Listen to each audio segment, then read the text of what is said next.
আসসালামু আলাইকুম ওয়া রাহমাতুল্লাহি তাআলা ওয়া বারাকাতুহু। আজকে আমরা কথা বলবো আম্মাজান হযরত খাদিজা রাদিয়াল্লাহু তাআলা আনহা তিনি তিনার জীবনে নামাজ আদায় করেছিলেন কিনা, রোজা রেখেছিলেন কিনা, যাকাত দিয়েছিলেন কিনা এই সম্পর্কিত আলোচনা আজকে আমরা করব। চলুন আমরা ডাইরেক্ট আলোচনায় চলে যাই।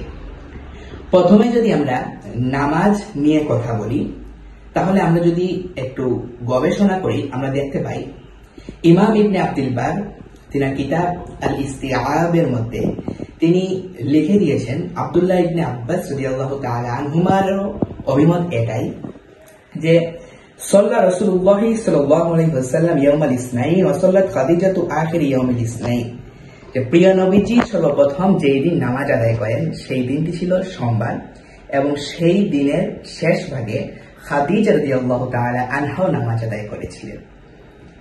এবার যদি আমরা আরো একটু দেখি, আমরা দেখি ইমাম ইবনে ইসহাক তিনার আসিরাতুন নাবাউইয়া, ইবনে হিশাম তিনারও আসিরাতুন নাবাউইয়া, ইমাম ইবনে কাসির আল বিদায়া ওয়াল নিহায়া তিনারা প্রত্যেকে নিজ নিজ কিতাবে উল্লেখ করে দিয়েছেন যে প্রিয় নবীজিকে জিবরিল আলাইহিস সালাম আর নামাজ আদায় করার পদ্ধতি দেখিয়ে দিলেন।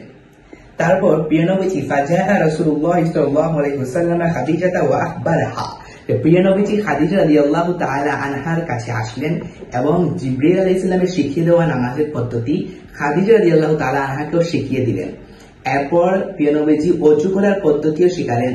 তারপর কিতাবের মধ্যে লিখছেন সুম্মা সাল্লা বিহা রাসূলুল্লাহ সাল্লাল্লাহু আলাইহি ওয়াসাল্লাম কামা সাল্লা বিহি জিবরিল আলাইহিস সালাতু ওয়াসসালাম, জিবরিল আলাইহিস সালাম যেভাবে প্রিয় নবীজিকে নিয়ে নামাজ আদায় করেছিলেন ঠিক সেইভাবে প্রিয় নবীজিও খাদিজা রাদিয়াল্লাহু তাআলা আনহাকে নিয়ে নামাজ আদায় করলেন। আমরা যদি আরো একটু গবেষণা করি আমরা দেখতে পাই ইমাম ইবনে হিশাম তার কিতাব আসিরাতুন নাবাউইয়া সেখানে আরো লিখে দিয়েছেন কান রাসূলুল্লাহ সাল্লাল্লাহু আলাইহি ওয়াসাল্লাম ইউসাল্লি ওয়া কানাত খাদিজাতু তুসাল্লি মাহু, প্রিয় নবীজি নামাজ আদায় করেছেন এবং তিনার সাথে খাদিজা রাদিয়াল্লাহু তাআলা আনহাও নামাজ আদায় করেছেন। আমরা যদি আরো একটু গবেষণা করি আমরা দেখি ইমাম ইবনে সাদ আত-তাবাকাতুল কুবরা তিনার কিতাবের মধ্যে লিখে দিয়েছেন কানাত খাদিজাতু তাকুমু মা'আন নবী সাল্লাল্লাহু আলাইহি ওয়াসাল্লাম বিল লাইলি তাযকুরুল্লাহা ওয়া তুসাল্লি, খাদিজা রাদিয়াল্লাহু তাআলা আনহা প্রিয় নবীর সঙ্গে রাত্রি জাগরণ করতেন, মহান আল্লাহ তাআলার জিকির আজকার করতেন এবং নামাজ আদায় করতেন। সুবহানাল্লাহ। আমরা যদি এইবার রোজা রেখেছেন কিনা এই দিকটা দেখতে চাই তাহলে আমরা যদি খুঁজি ইমাম ইবনে সাদ আত-তাবাকাতুল কুবরার মধ্যে লিখে দিয়েছেন কানাত খাদিজাতু তাসুমু আইয়ামান কাসীরাতান শুকরান লিল্লাহি তাআলা, মহান আল্লাহ তাআলার শুকরিয়া আদায়তে খাদিজা রাদিয়াল্লাহু তাআলা অসংখ্য অগণিত দিন তিনি রোজা রাখতেন।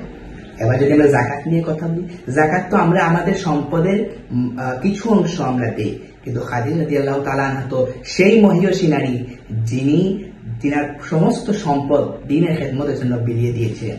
ইমাম আহমদ তিনার কিতাব আল মুসনাদের মধ্যে লিখে দিয়েছেন প্রিয় নবীজি বলেন ক্বালা নবী সাল্লাল্লাহু আলাইহি ওয়াসাল্লাম ওয়াসাতনি বিমালিহা ইজ হারামানিন নাস, প্রিয় নবীজি বলেন মানুষজন যখন আমাকে বঞ্চিত করেছিল খাদিজা রাদিয়াল্লাহু তাআলা আনহা সেই নারী যে তার সমস্ত সম্পদ আমার সাহায্যে দিয়েছিল। তো আসুন আমরা আহলে বাইতে রাসূল, সাহাবায়ে কেরাম, নবী রাসূল, আউলিয়া কেরাম এই সমস্ত ব্যক্তিদেরকে নিয়ে যখন কথা বলবো তখন আমরা জবান সংযত রেখে গবেষণা করে কথা বলার চেষ্টা করবো ইনশাআল্লাহ। আর আপনাদেরকে বলবো এই সমস্ত ফাউল বক্তা যারা আছে, অসুস্থ বক্তা যারা আছে তাদেরকে আপনারা স্টেজে তোলা থেকে বিরত থাকুন, হক্কানি উলামায়ে কেরামদেরকে স্টেজে তুলুন। আল্লাহ তাআলা দ্বীন ও ইসলামের জন্য এটা কল্যাণ হবে। আমাদের সবাইকে বুঝার তৌফিক দান করুন, আমিন। আসসালামু আলাইকুম ওয়া রাহমাতুল্লাহি তাআলা ওয়া বারাকাতুহু।